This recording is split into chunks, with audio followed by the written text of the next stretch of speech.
आणि आता परभणीहून या क्षणाची एक महत्त्वाची बातमी येते, त्यावर एक नजर टाकूयात।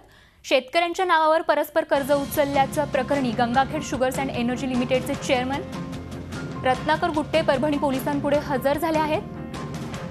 परभणी पोलिसांसमोर गुट्टेंची हजेरी लागली आहे। परभणी पोलिसांनी हजर राहण्यासाठी गुट्टेंना नोटीस बजावली होती।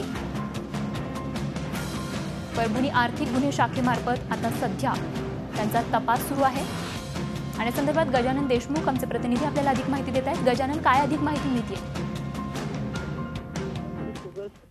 आणि एनर्जी लिमिटेडनं जे काही शेतकऱ्यांच्या नावावर परस्पर कर्ज उचललंय हे प्रकरण सध्या गाजत आहे। त्या अनुषंगानं गंगाखेड पोलीस ठाण्यात 420 आणि विविध कलमांवर त्यांच्यावर या एनर्जी शुगरचे जे काही चेअरमन आहेत रत्नाकर गुट्टे यांच्यावर गुन्हा दाखल झालेला आहे आणि त्यानुसार पोलिसांनी त्यांना नोटीस बजावली होती। त्या अनुषंगानं रत्नाकर गुट्टे आता आर्थिक गुन्हे शाखेसमोर हजर झाले आहेत। गेल्या 1 तासापासून साधारणतः या सगळ्या संपूर्ण प्रकरणाची चौकशी सुरू आहे।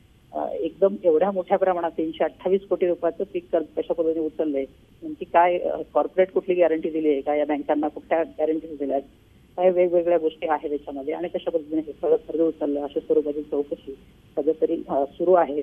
आणि अजून एक साधारणतः 1 तासभर ही चौकशी सुरू असेल असं एकूणच सूत्रांकडून सगळी माहिती मिळते आणि अशा पद्धतीची चौकशी सुरू आहे। नक्कीच गजानन, तर एकूणच आता सध्या ही चौकशी सुरू आहे। ह्या चौकशी अंती आता पोलीस प्रशासन काय निर्णय घेतं हे बघणं महत्त्वाचं ठरणार आहे। धन्यवाद गजानन। झी 24 तास रहा एक पाऊल पुढे।